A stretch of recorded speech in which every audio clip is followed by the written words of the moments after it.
Good morning. My name is Sam. I am an alcoholic and I'm also a son of recovery. Let's start out with the Serenity Prayer. Good and gracious God, grant me the serenity to accept the things I cannot change, the courage to change the things I can, and the wisdom to know the difference. Amen. So I am reading through the Recovery Dharma, how to use Buddhist practices and principles to heal the suffering of addiction. I am on the chapter called the Truth Dharma. Here is where we'll finally start to learn some of those terms that they've been talking about, like the Four Noble Truths and the Eightfold Path and those things. So, the truth, Dharma. As people who have struggled with addiction, we're already intimately familiar with the truth of suffering. Even if we've never heard of the Buddha, at some level we already understand the core of his teachings, that in this life there is suffering. It can be incredibly liberating to hear this said so plainly and directly. No one is trying to convince or convert us. No one is telling us we have to believe something. No one is sugarcoating our experience. For once, it feels like we're being told the truth. The Buddha also taught the way to free ourselves from this suffering. The heart of these teachings, which we call the Dharma, is the Four Noble Truths. These truths and the corresponding commitments are the foundation of our program. 1. There is suffering. We commit to understanding the truth of suffering. 2. There is a cause of suffering. We commit to understanding that craving leads to suffering. 3. There is an end to suffering. We commit to understanding we commit to understanding and experiencing that less craving leads to less suffering. And 4. There is a path that leads to the end of suffering. We commit to cultivating the path. Like a map that shows us a path, these truths help us find our way in recovery. The first noble truth, there is suffering. Some of the ways in which we suffer are obvious, like hunger, pain, disappointment, and feeling separated or excluded. Some are less obvious, like feelings of anxiety, stress, and uncertainty. We suffer as we struggle with aging, sickness, and death. As much as we want to hold onto the things, people, and feelings we like, we'll always have to deal with separation and loss. There's suffering anytime we want things to be different than they are. The first noble truth rests on the understanding that our lives are unsatisfactorily due to the fact. The first noble truth rests on the understanding that our lives are unsatisfactory due to the fact that experiences are impermanent and impersonal. Our senses, which the Buddha understood to include not just hearing, seeing, smelling, tasting, touch, but also thinking, are unreliable and temporary, which means that the way we experience and make sense of the world is constantly changing. We suffer because we keep expecting these temporary experiences to satisfy our craving for pleasure or to avoid pain. Many of us have suffered by trying and failing to control our dependencies, habits, and addictions. We've used every kind of willpower, bargaining, planning, and magical thinking, each time imagining the result would be different and beating ourselves up when it turned out the same. How many times did we promise, just this one last time, then I'm done? I'll just use or drink on the weekends, or only after work, or only on special occasions.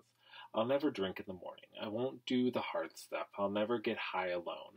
I'll never use at work or around my family. I'll never drink and drive. I'll never use needles. How many diets have we tried? How many times have we said we wouldn't binge or purge or restrict calories or over-exercise? How many times have we looked at the scars on our arms and vowed to never cut again? How many times have we let our wounds heal only to break them open once more? How many limits have we set on ourselves around technology or work only to get sucked back in? How many times have we vowed to have no more one-night stands, vowed to stay away from certain people or places or websites? How many times have we crossed our own boundaries and been consumed by shame?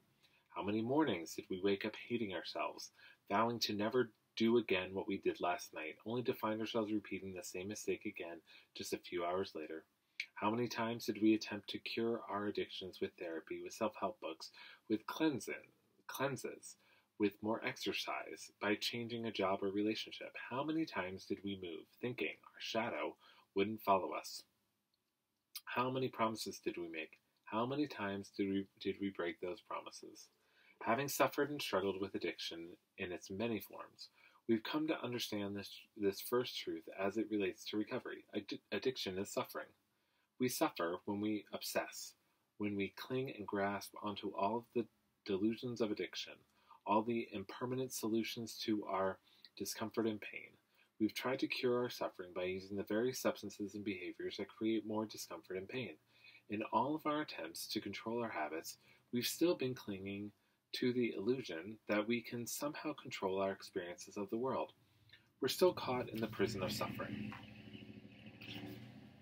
In fact, we're reinforcing the walls of that prison, building them taller and stronger as we act on our addictions. Liberation comes when we gain a clear understanding of where our real power lies and where we are throwing it away. This is a program of empowerment. It's a path of letting go of behavior that no longer serves us and cultivating that which does. Trauma and attachment injury. For many of us, suffering also exists as trauma. Trauma is often described as the psychological damage that occurs after living through an extremely frightening or distressing event or situation. It's caused by an overwhelming amount of stress that exceeds our ability to cope and may make it hard to function even long after the event. Trauma can come from childhood experiences or from events that occur in our adulthood. It can be sudden, or it can develop over time from a series of events that change how we perceive the world. While trauma frequently comes from life-threatening events, any situation that leaves one feeling emotionally or physically in danger can be traumatic. It's important to note that it's not the objective facts of the event alone that determine how traumatic it is. It's the subjective emotional perception of the person who experiences it. Generally, the more terror and helplessness we feel, and the longer that terror lasts, the more likely it is that we will be traumatized. Attachment injury can be just as insidious and harmful as trauma, and can have the same impact. It's defined as an emotional wound to a core relationship with a caregiver, often caused by abuse, neglect, or inconsistency in care in early childhood. Attachment injury and trauma can impact our recovery and meditation practice in slightly different ways. With trauma, we may feel fear, even panic, or distrust when asked to sit in meditation, even when intellectually we know we're in a safe place with a supportive group. It may be triggering to be asked to be present in our bodies and minds, or to focus on our breath. Attachment injury may show up as a hesitation to trust people or a process as a reluctance to be part of a recovery group or sangha, or as a core belief that we don't belong. In this case, the nurturing thing to do for ourselves might be to lean into this discomfort and compassionately engage and investigate the stories we're telling ourselves about not belonging. Again, it's key to become aware of the nature of the harm we carry with us. Trauma and attachment injury may require different ways of feeling safe and supported. You should always do whatever is most compassionate for yourself in the moment and seek outside help when you need it. Trauma and attachment issues are relevant to suffering and addiction because the impact can be intense. Studies show that a majority of people who struggle with addiction have experienced trauma at some point in their lives. The same system that serves to keep us safe from harm is also the one that fuels the mechanisms of aversion and craving that perpetuate suffering. This system can be overactive when trauma is present because it perceives a very real threat, and the body often responds with feelings of helplessness, fear, and vulnerability. This system can be easily thrown into overdrive when one's life experience screams, "You're not safe! Danger! Danger!" For some people, symptoms of trauma may be increasingly severe and last long after the events that originally caused the trauma have ended. Many of us have intrusive thoughts that seem to come out of the blue, or we feel confusion or mood swings and can't tie this to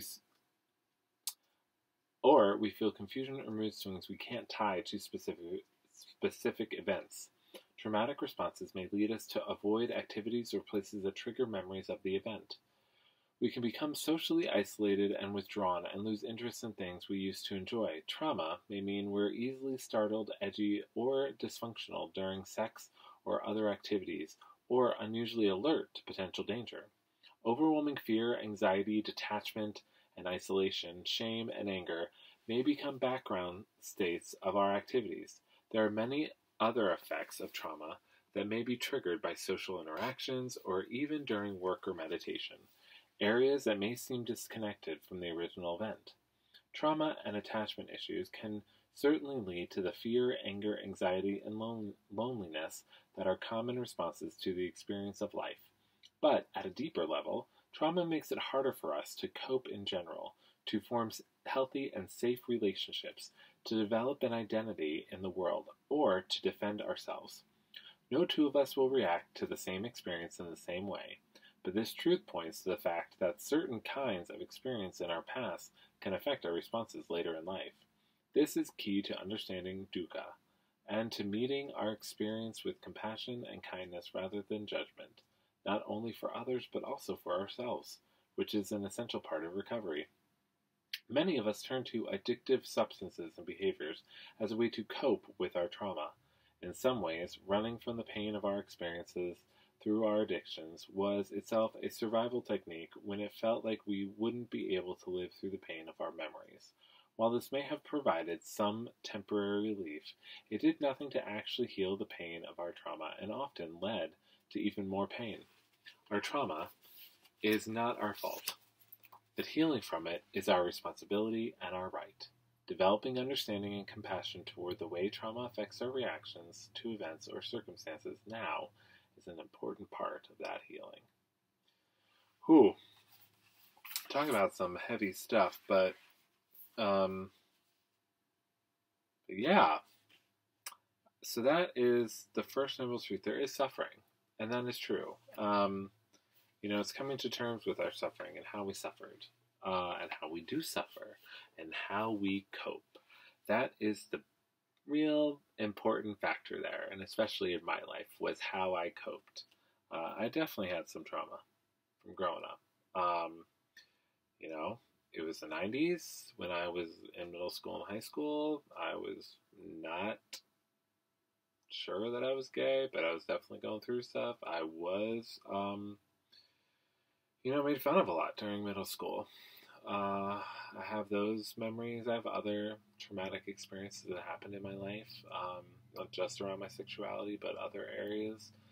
And coming to terms with that, and learning how to cope and cope better was really the key for me in my sobriety. And that was why I was seeing a therapist for a while, was learning how to cope and cope better, cope healthier. So that was one of the first things she talked to me about in my very first session with her, was thanking me for drinking and for coping, but now we need to learn how to cope better. So, yeah. So, with that, that's the end of the reading. I'm going to read a prayer for us. Tomorrow we'll be on the second noble truth, the cause of suffering. So we'll start that.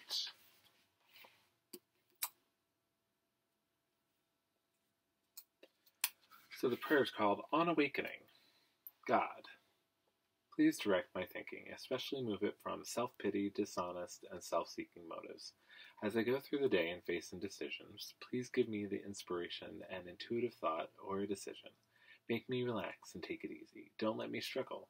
Let me rely upon your inspiration and intuitive thoughts and decision instead of my old ideas.